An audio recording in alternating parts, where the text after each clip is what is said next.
नमस्कार। आज हम डिस्कस करेंगे गिरिराज पत्रिका, जो कि हिमाचल प्रदेश की साप्ताहिक पत्रिका है। गिरिराज पत्रिका डिस्कस करेंगे, हिमाचल प्रदेश की साप्ताहिक पत्रिका है और जुलाई महीने का गिरिराज पत्रिका का ये हमारा सेकंड पार्ट जो है आज हम डिस्कस करेंगे। हर एक क्वेश्चन को डिटेल से डिस्कस किया जाएगा ताकि आपको आने वाले एग्जाम्स में हेल्प मिल सके। इससे पहले जितने भी गिरिराज पत्रिका के पार्ट हुए हैं, चाहे वो प्रीवियस मंथ है, उससे प्रीवियस मंथ है, चाहे वो जून है, जनवरी है, कोई सा भी मंथ है, उन सबको हम डिस्कस कर चुके हैं और कंपाइल कर उनका एक PDF बनाकर टेलीग्राम पर आपको प्रोवाइड भी करवा दिया गया है। क्वेश्चन नंबर 1 से अभी डिस्कशन को स्टार्ट करते हैं। बोलते हैं, eight which place Himachal Pradesh forest development corporation explore the possibility of setting up a bamboo processing factory. तो बोलते हैं कि हिमाचल प्रदेश में किस स्थान पर जो है वो हिमाचल प्रदेश वन विकास निगम द्वारा जो है वो बांस प्रसंस्करण कारखाना स्थापित करने की संभावनाएं जो है तराशी जा रही हैं। देखिए, अगर हम बात करें कि हिमाचल प्रदेश में जो है ये बैम्बू प्रोसेसिंग फैक्ट्री यानी कि बांस प्रसंस्करण संयंत्र बनाने की जो है वो संभावनाएं तराशी जा रही हैं।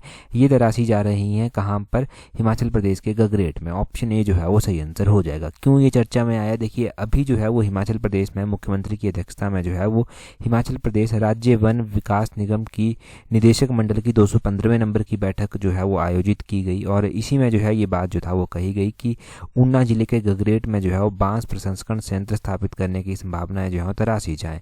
इससे जो है वो क्या होगा? ऊना जिले का, कांगड़ा जिले का, बिलासपुर जिले का और हमीरपुर जिले का जो किसान है, जो बैम्बू बेचता है, उसको बेहतर मूल्य जो है वो मिल पाएगा। और यहाँ से एक और बात आपने ध्यान रखनी है, यहाँ पर हम बात कर रहे हैं Himachal Pradesh forest development corporation की। इसकी स्थापना जो था वो कब की गई थी? इसकी स्थापना 1974 में जो था वो की गई थी। 1974 में Himachal Pradesh forest development corporation की स्थापना की गई। फॉरेस्ट की बात करते हैं तो ये इंपॉर्टेंट पार्ट है हमारे इकोसिस्टम का एक। और अगर फॉरेस्ट की बात इंडियन कॉन्स्टिट्यूशन के अकॉर्डिंग की जाती है तो आर्टिकल नंबर 48A जो है वो किसकी बात जो है वो करता है? ये बात करता है टू प्रोटेक्ट, इम्प्रूव एनवायरनमेंट और safe guard of forest and wild life जो हमारी है उसकी जो प्रोटेक्शन है, सेफ गार्ड करना है उसकी बात जो है ये करता है आर्टिकल नंबर 48A। और वैसे ही जो है वो हमारा ये जो आर्टिकल नंबर 48 है ये directive principle of state policy में जो है वो आता है। हमारे पास फंडामेंटल ड्यूटीज़ भी जो है वो आती हैं। फंडामेंटल ड्यूटीज़ जो है वो फंडामेंटल ड्यूटीज़ में आर्टिकल नंबर 51G एक आता है, आर्टिकल नंबर 51A भी होगा साथ में, 51AG इस तरह से आता है। ये किसकी बात जो है वो करता है फंडामेंटल ड्यूटीज़ में? ये बात करता है to protect, improve natural environment including forest, lake, river, wildlife, इन सभी की प्रोटेक्शन की ये बात करता है कि हमारा नेचुरल एनवायरनमेंट जो है वो उसको इम्प्रूव किया जाए, प्रोटेक्ट किया जाए और हमारे जो पेड़, हमारे जो जंगल हैं, फॉरेस्ट हैं, हमारी झीलें हैं, रिवर्स हैं, वाइल्ड लाइफ है, उसको भी जो है प्रोटेक्ट किया जाए, उसकी बात यहाँ पर की गई है। तो ये आर्टिकल ध्यान रखना है, मोस्ट इंपॉर्टेंट आर्टिकल जो है ये है। अगला क्वेश्चन देखिए क्या बोलते हैं which district got first place in Himachal Pradesh in the national परख सर्वे 2024। तो बोलते हैं कि अभी राष्ट्रीय परख सर्वे 2024 आया, इसमें हिमाचल प्रदेश के किस जिले ने जो है वो पहला स्थान जो है वो हासिल किया।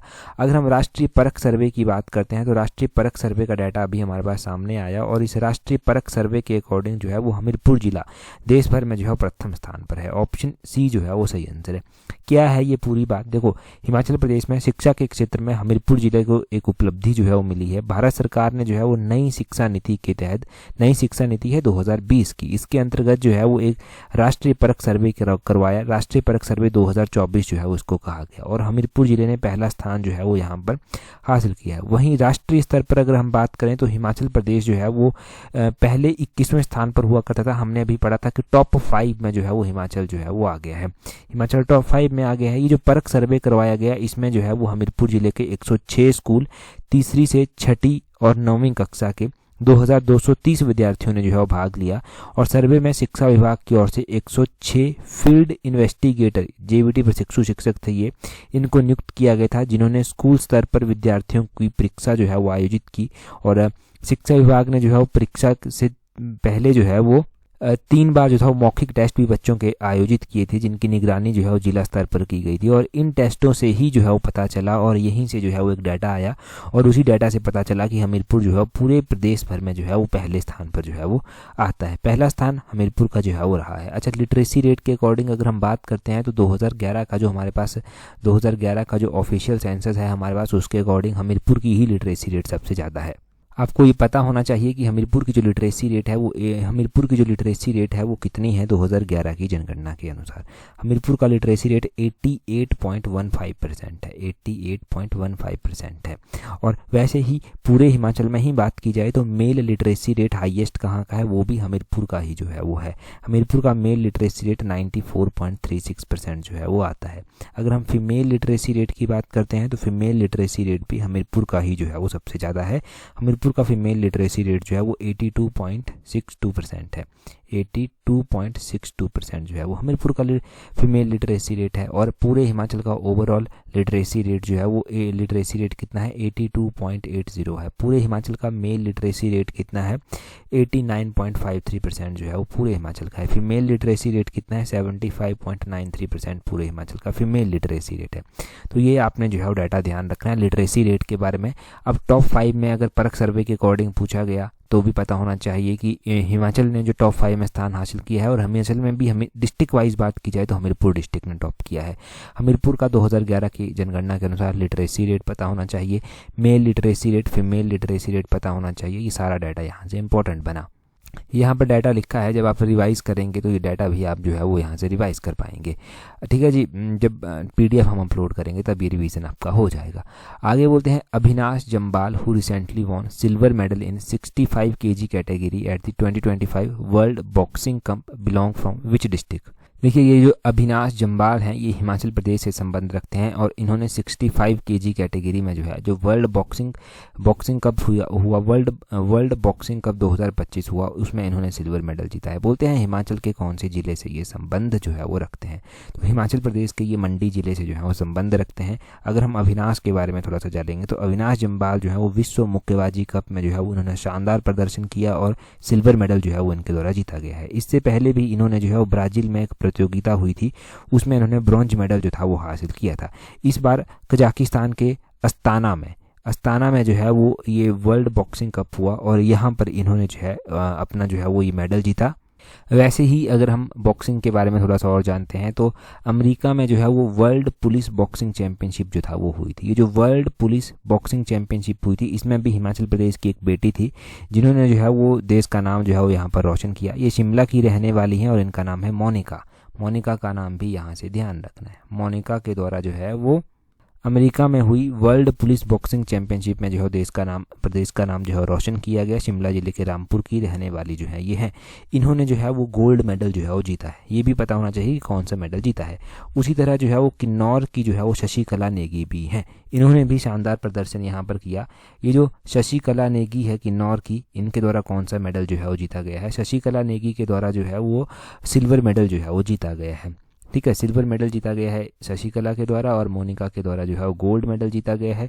चैंपियनशिप कौन सी है, ये है वर्ल्ड पुलिस बॉक्सिंग चैंपियनशिप। तो वर्ल्ड पुलिस बॉक्सिंग चैंपियनशिप के बारे में भी क्लियर हुआ डाटा। इतना काफ़ी है, यहाँ से एग्ज़ाम में पूछा जाए इतना इनफ है। यहाँ पर वही लिखा गया है अविनाश जम्बाल के बारे में ही। अगला क्वेश्चन हम देखेंगे क्या बोलते हैं अगले क्वेश्चन में बोलते हैं to promote astro tourism in Himachal Pradesh star gazing facility started at. तो हिमाचल प्रदेश में खगोल पर्यटन इनके एस्ट्रो टूरिज्म को बढ़ावा देने के लिए स्टार गेजिंग की सुविधा जो है वो चलाई गई है। ये स्टार गेजिंग की सुविधा जो है वो कहाँ पर चलाई गई है। अब देखो टूरिज्म, पहले तो बोलते हैं कि टूरिज़्म को बढ़ावा देना है, तो टूरिज़्म भी अलग अलग तरह का टूरिज़्म होता है। टूरिज़्म का मतलब ये नहीं कि आ गए पहाड़ देखे चले गए, अलग अलग तरह का टूरिज़्म होता है। जैसे कि एक एस्ट्रो टूरिज़्म यहाँ पर दिया गया है। यहाँ पर जानेंगे हम कि स्टार गेजिंग क्या होता है। ऐसे ही हेल्थ टूरिज़्म होता है, हमारे पास रिलीजियस टूरिज़्म होता है, बहुत सारे टूरिज़्म के जो है वो टाइप आते हैं। तो एस्ट्रो टूरिज़्म में जो है वो काजा जो है, काजा लाहौल स्पीति में पड़ता है, स्पीति वैली में आता है। काजा में जो है वो स्टार गेजिंग फैसिलिटी जो है वो स्टार्ट की गई है। पूरा कॉन्टेक्स्ट ये है कि हिमाचल प्रदेश के मुख्यमंत्री के द्वारा जो है वो अभी शिमला में जो है, शिमला से जो है वो लाहौल स्पीति के काजा में स्टार गेजिंग सुविधा का जो है वो शुभारंभ जो है वो किया गया, तभी ये स्टार गेजिंग सुविधा जो है वो चर्चा में आई। अब ये स्टार गेजिंग सुविधा जो है वो और भी ज़्यादा इंपॉर्टेंट जो है वो हो जाती है। पता होना चाहिए इसके बारे में कि क्या है ये। जैसे मान लो कि आप काजा में गए हैं घूमने, तो स्टार गेजिंग से क्या होगा कि आप टेलीस्कोप के माध्यम से जो है वो आप दूरबीन के माध्यम से जो है वो स्टार्स को देख पाएंगे। अब वहाँ से बहुत ही ज़्यादा खुला आसमान दिखाई देता है, तो वहाँ से स्टार्स को अच्छी तरह से देखा जा सकता है। क्लियर एक स्काई जब होगा तो बहुत सारे लोगों का इंटरेस्ट होता है स्टार्स को निहारने में, नज़दीक से देखने में, तो वो उनका जो है वो एक सपना पूरा हो पाएगा और यहाँ से ना टूरिज़्म को भी बढ़ावा मिलेगा, स्थानीय लोगों को रोज़गार मिलेगा, स्थानीय लोग रोज़गार के क्षेत्र में आगे बढ़ सकेंगे। स्वरोज़गार के अलग अलग अवसर जो है वो यहाँ से तैयार जो है वो होंगे। तो ये सब है स्टार गेजिंग में, और एस्ट्रो टूरिज़्म इसको बोला गया, एस्ट्रो टूरिज़्म की कैटेगरी में आता है। काजा में इसका शुभारंभ जो है वो फिलहाल किया गया है। अब देखो ऐसे क्वेश्चन ना बहुत ज़्यादा इंपॉर्टेंट है। अभी हमने ना 2 पेपर डिस्कस किए हैं, वो डॉक्टर यशवंत सिंह परमार यूनिवर्सिटी के द्वारा कंडक्ट करवाए गए थे, और दोनों पेपर जो है वो पूरी तरह से उनके करंट अफेयर जो है वो गिरिराज पत्रिका से कवर हुए हैं जो हिमाचल के थे। 100% कवरेज जो है उन पेपरों को यहाँ से मिली है। तो ये बहुत इंपॉर्टेंट हो जाता है कि इस तरह की योजनाएं, इस तरह के इनिशिएटिव्स को आप याद रखें। अब एस्ट्रो टूरिज्म वाला क्वेश्चन भूलना नहीं चाहिए। अगला क्वेश्चन जो है हम देखेंगे, नेक्स्ट क्वेश्चन में हमसे क्या पूछा गया है, परंतु अगला क्वेश्चन हम डिस्कस करें उससे पहले अगर आप तैयारी कर रहे हैं अपकमिंग HPRC के TGT एग्जाम के लिए, तो आप हमारी कॉम्प्रिहेंसिव टेस्ट सीरीज को ज्वाइन कर सकते हैं, जिसका लिंक नीचे डिस्क्रिप्शन बॉक्स कमेंट बॉक्स में दिया गया है। अब देखिए ये डिपेंड आपके ऊपर करता है कि आप कितने सीरियस हैं तैयारी को लेकर। एक तो होता है कि जस्ट फॉर्मेलिटी सेक जो है वो आप तैयारी कर रहे हैं, कहीं पर जा रहे हैं, आ रहे हैं, बस टाइम पास एक हो रहा है, मतलब दिल को तसल्ली दी जा रही है। एक है कि आप सीरियस हैं, किताबों को पढ़ रहे हैं, क्योंकि किताबें तो पढ़नी ही पड़ेंगी, और चाहते हैं कि आप स्टडी को प्रॉपर शेप भी मिले, कमियों का पता चले, एनालाइज कर सकें चीज़ों को। और पेपर जैसे कि अभी PGT का पेपर हुआ था, तो PGT के पेपर में बहुत सारे एस्पिरेंट्स को लगा होगा कि यार ये तो कमियां रह गई और इम्प्रूव नहीं कर पाए। तो TGT में ऐसा नहीं होना चाहिए, क्योंकि TGT के बाद कोई अपॉर्चुनिटी आपको नहीं मिलने वाली है। तो आप चाहते हैं कि इन सब कमियों को दूर कर आप आगे बढ़ सकें, मेरिट में प्रॉपर रैंक आ पाए, तो कॉम्प्रिहेंसिव टेस्ट सीरीज आपकी बहुत ज़्यादा हेल्प करने वाली है। स्लॉट 1 स्लॉट 2 हमारा ऑलरेडी कंप्लीट फुल हो चुका है, तो आप स्लॉट 3 में अभी खुद को रजिस्टर कर पाएंगे। स्लॉट 3 का लिंक नीचे डिस्क्रिप्शन बॉक्स कमेंट बॉक्स में दिया गया है, वहां से ज्वाइन कर लेना। अगला क्वेश्चन देखिए, बोलते हैं what is the name of project launched by Himachal Pradesh government for land registration. तो लैंड रजिस्ट्रेशन के लिए हिमाचल प्रदेश गवर्नमेंट के द्वारा अभी एक जो है वो प्रोजेक्ट पायलट बेसिस पर अभी वैसे तो चलाया गया है, परंतु चलाया गया है। अब इसका क्या नाम जो है वो रखा गया है, इसका नाम रखा गया है माई डीड कर। माई डीड कर जो है ये है लैंड रजिस्ट्रेशन, एक इस तरह से भूमि की रजिस्ट्री करने के लिए जो है वो एक इस तरह से प्रोजेक्ट चलाया गया है। अब बार बार क्या होगा, यहाँ से दफ्तरों के चक्कर नहीं लगाने पड़ेंगे, ऑनलाइन घर बैठे जो है वो काम आपका हो जाएगा। थोड़ा सा डिटेल से देखते हैं इसके बारे में। जैसे कि हिमाचल प्रदेश गवर्नमेंट ने जो है वो मुख्यमंत्री सुखविंदर सिंह सुक्खू की अध्यक्षता में एक सीरीज डिजिटल रिफॉर्म एक तरह से कहेंगे रेवेन्यू सेक्टर में जो है वो स्टार्ट किया है। इसको माई डीड नाम जो है वो दिया है।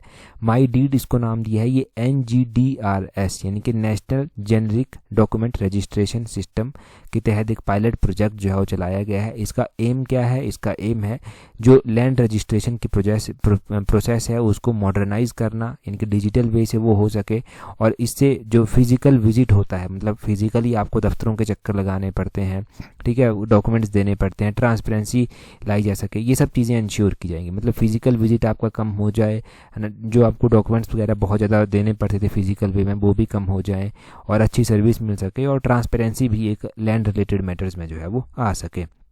दूसरा यहाँ से आप क्या याद रखेंगे, दूसरा आप यहाँ से याद रखेंगे कि अभी जो ये चलाया गया है कहाँ कहाँ पर चलाया गया है।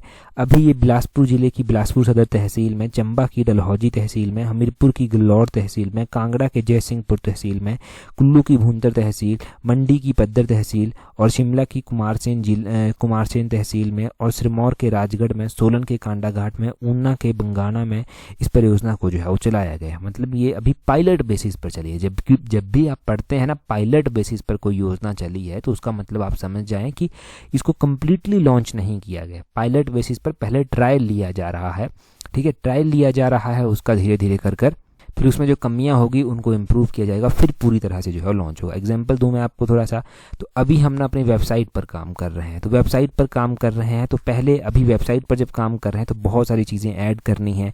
अब छोटी छोटी गलतियां होती हैं, वो तभी पता चलेंगी जब हमारे साथ अलग अलग एस्पिरेंट्स उसमें जुड़ेंगे, अपने रिव्यूज़ जो हैं वो देंगे। तो हम क्या करेंगे, जो टेस्ट सीरीज में हमारे साथ अभी जो हैं वो एस्पिरेंट्स जुड़े हुए हैं, पहले उनके साथ जो है वो शेयर करेंगे, फिर उनके रिव्यूज़ आएंगे कि ये चीज़ें इम्प्रूव की जा सकती हैं। अब ये चीज़ें इम्प्रूव की जा सकती हैं, फिर हम उनको इम्प्रूव करेंगे, फिर उसको पूरी तरह से ऑफिशियली लॉन्च करेंगे, ताकि जब ये आपके पास आए तो आपको कोई दिक्कत ना हो। पूरी तरह से कम्प्लीटली जो भी सर्विसेज दी जा रही हैं, जो भी डाटा दिया जा रहा है, उसको आप इंजॉय कर सकें, उससे आप सीख सकें। तो ये होते हैं पायलट बेस्ड प्रोग्राम। अगला क्वेश्चन देखिए, बोलते हैं Shrikhand peak is situated in which district of Himachal Pradesh. तो ये श्रीखंड पीक अक्सर चर्चा में रहती ही है, गिरिराज पत्रिका में भी हमने इसको बहुत बार जो है पढ़ लिया। अच्छा, क्यों ये चर्चा में आई? अभी कहा गया कि सिपकिला मार्ग से जो है वो कैलाश मानसरोवर यात्रा जो है वो आरंभ की जाए। एक ये बात कही गई थी कि कैलाश मानसरोवर यात्रा को जो है सिपकिला पास से जो है वो स्टार्ट किया जाए, या फिर वहाँ से उस साइड से जो है वो तैयार किया जाए। दूसरी श्रीखंड यात्रा स्टार्ट हुई थी साथ में ही। तो श्रीखंड यात्रा जब स्टार्ट हुई थी तो कहा गया था कि बिना हेल्थ चेकअप के जो है वो किसी को जाने नहीं दिया जाएगा, ये प्रशासन की ओर से जो है वो कहा गया था। अब श्रीखंड यात्रा की बात कर लेते हैं थोड़ी सी कि ये कौन से ज़िले में जो है वो श्रीखंड पीक जो है वो स्थित है, जहाँ के लिए ये यात्रा जो है वो होती है। श्रीखंड पीक कुल्लू जिले में जो है वो आती है। ऑप्शन बी जो है वो सही आंसर इसका होगा। अच्छा, श्रीखंड पीक जो है वो कुल्लू जिले में आती है, चलो ये बात आपको समझ आई। परंतु श्रीखंड पीक का जो है वो एल्टीट्यूड कितना है, कितनी ऊंचाई पर जो है ये पीक जो है वो स्थित है, ये भी एक क्वेश्चन जो है वो एग्जाम में बनता है। ये 5182 मीटर ऊंचाई पर जो है वो स्थित है। 5182 मीटर ऊंचाई पर जो है ये श्रीखंड पीक जो है वो स्थित है। अच्छा, कुल्लू की हम इंपॉर्टेंट पीक्स को एक बार रिवाइज ही कर लेते हैं कि कुल्लू में कौन कौन सी इंपॉर्टेंट पीक्स जो है वो आती हैं। कुल्लू में जो है वो हमें सित्तीधार जो है वो देखने को मिलती है। कुल्लू में जो है वो हमें हनुमान टिब्बा जो है वो देखने को मिलता है। वैसे हनुमान टिब्बा कुल्लू और कांगड़ा के बीच में जो है वो आता है। कुल्लू में हमें दियो टिब्बा देखने को मिलता है। कुल्लू में सोलंग पीक जो है वो देखने को मिलती है। कुल्लू में ही जो है वो दिब्बी पोखरी पिरामिड जो है वो आता है। और कुल्लू और मनाली के बीच में इंद्रसान पीक जो है वो आती है। कुल्लू में जो है वो हमें जो है पिन पार्वती पीक देखने को मिल जाएगी। इंद्र किला कुल्लू में जो है वो है। पतालसू पीक जो है वो कुल्लू में आती है। साच पास की बात नहीं कर रहा, एक साचा पीक भी आती है। साचा पीक जो आती है वो कुल्लू में आती है। साच पास को लेकर कंफ्यूज ना हो जाएं कि मैंने यहाँ पर गलती से साच बोल दिया, तो साच तो अलग से है। साच पास चंबा और पांगी वाला अलग से है। ये साचा पीक है, साचा पीक कुल्लू में है। और साच पास जो आता है ना वो चंबा और पांगी के बीच में आता है। पांगी के लिए हालांकि साच पास से ही मुख्य रास्ता जो है वो जाता है। और अभी एक एग्जाम में पूछा भी गया था कि पांगी का हेडक्वार्टर जो है वो कहाँ पर स्थित है। पांगी का हेडक्वार्टर किल्लार में जो है वो स्थित है। किल्लार इसका हेडक्वार्टर जो है वो आता है।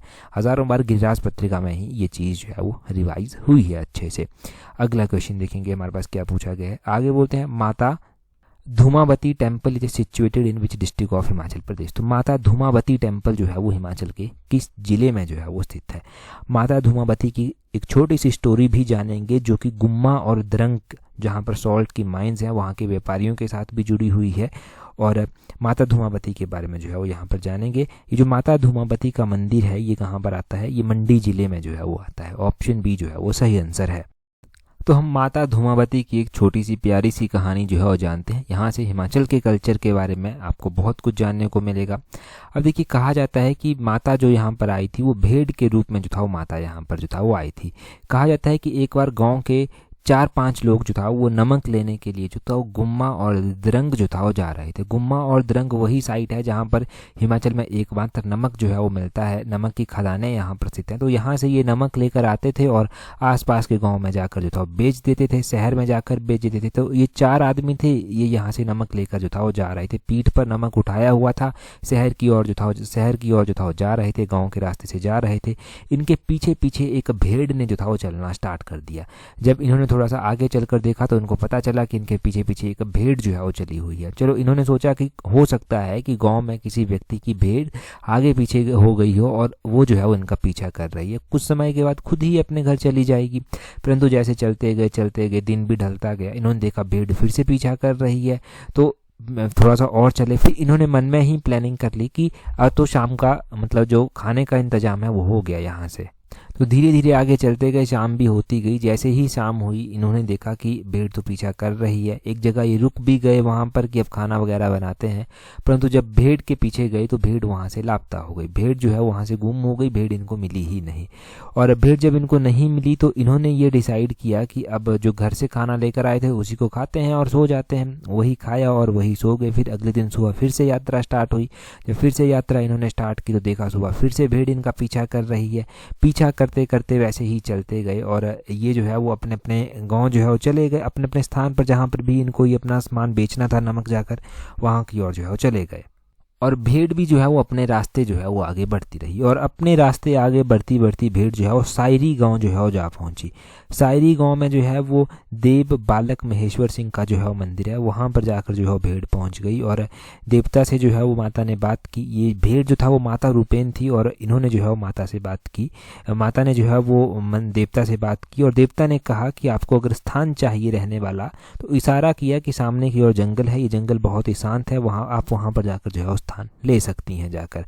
माता उसी वक्त जंगल की ओर चल पड़ी और उन्होंने दोपहर को जब जंगल में पहुंची हो जाकर, तो उन्होंने देखा कि जंगल का वातावरण बड़ा शांत है, यहाँ पर रहा जा सकता है इजीली। अब देखो उस टाइम दोपहर का समय था, तो दोपहर के समय में ग्वाले अपनी भेड़ बकरियों को लेकर जो था वो जंगल में आए हुए थे। भेड़ बकरियां जो था वो जंगल में चर रही थी और ग्वाले जो था वो टाइम पास करने के लिए लकड़ी की तलवारें बनाकर तो जो था वो तलवारबाजी जो था वो कर रहे थे, खेल रहे थे एक तरह से। और देवी जो है वो दूर बैठकर उनको देखती रही और माता ने जो है वो बुढ़िया का वेश धारण किया और उन बच्चों को बुलाया कि यहाँ आओ और तुम कर क्या रहे हो। पहले तो बच्चे आने से डरे, परंतु फिर धीरे धीरे हिम्मत कर कर नज़दीक गए और बताया कि हम ऐसे टाइम पास कर रहे हैं, खेल रहे हैं।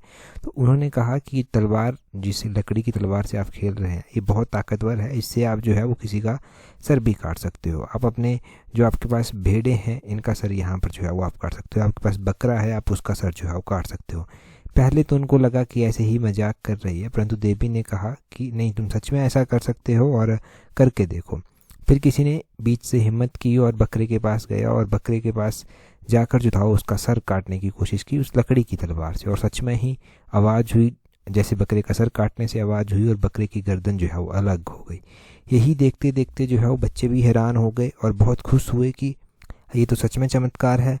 परंतु अब शाम भी हो रही थी, इनको घर भी वापस जाना था। अब घर वापस जाना था तो एक डर भी लग रहा था कि घर में जाकर क्या कहेंगे, कि बुढ़िया के कहने पर बकरे का सर काट दिया, ऐसा कहेंगे तो घर कोई बात नहीं मानेगा, और लकड़ी की तलवार से काटा वो भी कोई नहीं मानेगा। उन्हें डर था कि उनकी पिटाई हो सकती है। परंतु धीरे धीरे शाम हो रही थी तो घर की तरफ चलना जो था वो स्टार्ट कर दिया उन्होंने। वैसे ही थोड़ी देर पीछे से आवाज़ आई और आवाज़ जब देखा पीछे मुड़कर तो वो बकरा जीवित हो गया था और बकरियों से आगे भागता भागता सबसे आगे निकल गया।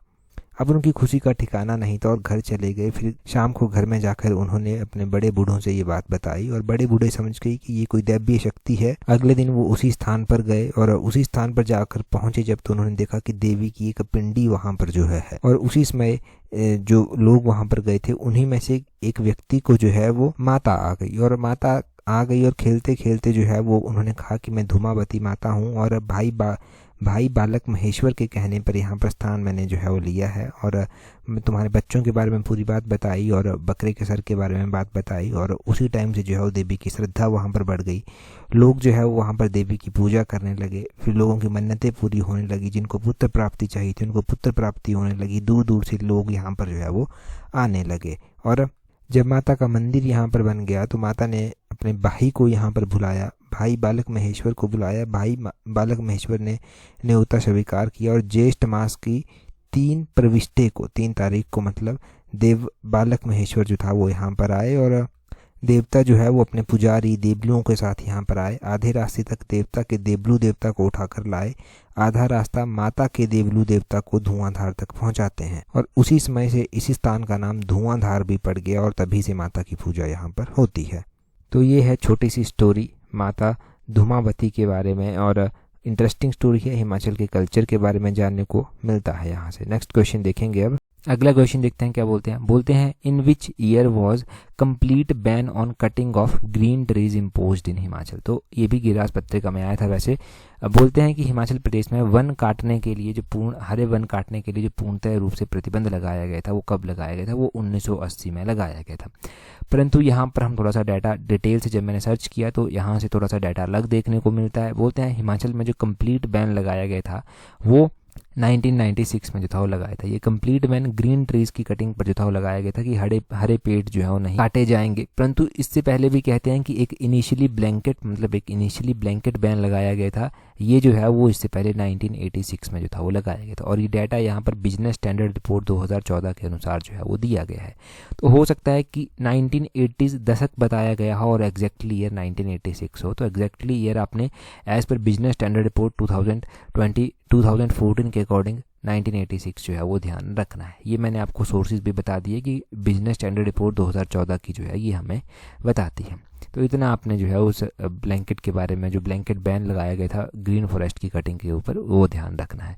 अभी हमारे पास वन लाइनर क्वेश्चन जो है वो आते हैं। बोलते हैं हिमाचल प्रदेश के धर्मशाला, जिसे छोटा लहासा के नाम से भी जाना जाता है, यहाँ पर दलाई लामा को भारत सरकार के द्वारा किस वर्ष जो था वो बसाया गया था। देखिए दलाई लामा जो है वो जब धर्मशाला में आकर बसे थे तो वो कौन सा ईयर था, वो 1960 ईयर जो था वो हुआ करता था। ये क्वेश्चन हमने लास्ट जो एडिशन थी गिरिराज पत्रिका की उसमें भी पढ़ा था, क्योंकि दलाई लामा जी का जन्मदिन था तो मैंने वहाँ पर प्रोसेस भी बताई थी कि किस तरह से नए लामा बनाए जाते हैं, तो वो हमने बताया था आपको। ठीक है, तो अभी 1960 ये क्लियर हुआ। आगे बोलते हैं 1857 में मसोबरा में ब्रिटिश किस्म के सेब के पौधों का बगीचा तैयार किया गया था। ये किस अंग्रेज अफसर के द्वारा किया गया था, तो ये जो था वो अलेक्जेंडर कुट्स के द्वारा किया गया था, अलेक्जेंडर काउट्स के द्वारा। और अलेक्जेंडर काउट्स का नाम इंपॉर्टेंट है, 1857 के अकॉर्डिंग 1857 के अराउंड किया गया था, मसोबरा में जो था वो किया गया था। अगले क्वेश्चन में बोलते हैं हिमाचल प्रदेश में जो पुलिस प्रशिक्षण महाविद्यालय है वो कहाँ पर स्थित है। हिमाचल प्रदेश में ये पुलिस प्रशिक्षण महाविद्यालय ड्रोह में जो है वो स्थित है। कांगड़ा में ये ड्रोह जो है वो आता है, कांगड़ा में ड्रोह जो है वो आता है। अगले क्वेश्चन में बोलते हैं आकाशवाणी के शिमला केंद्र की स्थापना कब की गई थी। तो आकाशवाणी का जो शिमला केंद्र है उसकी स्थापना 1955 में की गई थी, मई महीने में की गई थी, मई 1955 में की गई थी। वैसे बहुत बार हमने ये मिशन अलाइड में भी क्वेश्चन क्लियर किया हुआ है। आगे बोलते हैं भारतीय नौसेना की पहली महिला फाइटर पायलट का क्या नाम है। तो भारतीय नौसेना की जो पहली महिला फाइटर पायलट है उसका नाम जो है, उनका नाम है सब लेफ्टिनेंट आस्था पूनिया उनका नाम है। आगे बोलते हैं भोंसले परिवार के संस्थापक कौन थे। तो भोंसले परिवार के संस्थापक रघुजी भोंसले थे। वर्ष 1840 में गौ हत्या के विरुद्ध कूका सिख आंदोलन स्टार्ट किया गया था। बोलते हैं किसके नेतृत्व में किया गया था, तो भगत जवाहर मल की अध्यक्षता में किया गया था। यहाँ से ही बहुत बार पूछा जाता है कि ये कूका सिख आंदोलन जो है वो कौन से ईयर में हुआ था। तो 1840 में जो है ये कूका सिख आंदोलन हुआ था। अंतर्राष्ट्रीय वन दिवस कब मनाया जाता है। इंटरनेशनल फॉरेस्ट डे की यहाँ पर बात की जा रही है। आज फॉरेस्ट के बारे में बहुत क्वेश्चन हो रहे हैं डिस्कस। इंटरनेशनल फॉरेस्ट डे 21 मार्च को जो है वो हर साल मनाया जाता है। अच्छा, आप मुझे बताइए वाटर डे जो है वो हर साल कब मनाया जाता है। वाटर डे कब मनाया जाता है वो कमेंट कर बता दीजिए। आगे बोलते हैं किस गैस के विद्युत प्रवाहित करने पर लाल प्रकाश उत्पन्न होता है। तो नियॉन गैस के विद्युत प्रवाहित करने पर लाल प्रकाश का उत्पन्न जो है वो होता है। आगे बोलते हैं प्रख्यात भारतीय फिल्म अभिनेत्री मीना कुमारी का मूल नाम क्या था। तो मीना कुमारी का मूल नाम महजबी नाज बानो था। इनका नाम महजबी नाज बानो नाम था। नेक्स्ट क्वेश्चन में बोलते हैं सबसे अधिक समय तक अंतरिक्ष में रहने वाले राकेश शर्मा के 41 ईयर्स यानी कि 41 वर्ष पुराने कीर्तिमान को तोड़ने वाले भारतीय अंतरिक्ष यात्री कौन बने हैं। वो शुभांशु शुक्ला बने हैं। शुभांशु शुक्ला भी वापस भी आ गए हैं इंटरनेशनल स्पेस स्टेशन से। आगे बोलते हैं वस्तु एवं सेवा कर को कब लागू किया गया था। जीएसटी की यहाँ पर बात हो रही है। देखिए जीएसटी जो इम्प्लीमेंट हुआ था वो 1 जुलाई 2017 को हुआ था। 1 जुलाई 2017 को हुआ था और 1 जुलाई को ही जो है वो जीएसटी डे भी मनाया जाता है। ठीक है, 1 जुलाई को जीएसटी डे भी मनाते हैं। राष्ट्रपति निकेतन, राष्ट्रपति आशियाना भारत के किस शहर में स्थित है। तो राष्ट्रपति निकेतन देहरादून उत्तराखंड में जो है वो स्थित है। सूर्य के जो मुख्य तत्व होते हैं वो कौन है। वो हाइड्रोजन जो है वो इसका मुख्य तत्व सूर्य का जो है वो आता है। अगला क्वेश्चन देखिए क्या बोलते हैं। अगले क्वेश्चन में बोलते हैं recently who has been appointed as new president of Bharatiya Janata party इन हिमाचल प्रदेश। तो हिमाचल में जो भारतीय जनता पार्टी के नए अध्यक्ष बनाए गए हैं वो किसको जो है वो बनाया गया है। पिछली वीडियो में पहला ही क्वेश्चन हमने ये डिस्कस किया था और मैंने बताया था कि इस तरह के क्वेश्चन कई बार पूछ लिए जाते हैं, तो नॉलेज होनी चाहिए इस तरह के क्वेश्चन के बारे में। अभी कमेंट कर अपना आंसर बताइए। टेलीग्राम पर ज्वाइन नहीं किया है, जहाँ पर कंपाइल कर आपको मंथ की एंड में PDF मिल जाती हैं, वहाँ पर ज्वाइन करने के लिए अपने टेलीग्राम से @allexam31 सर्च करना, आपको हमारा टेलीग्राम चैनल मिल जाएगा। आज की इस वीडियो में इतना ही है। That's all for today. Thank you very much for watching and listening it very patiently.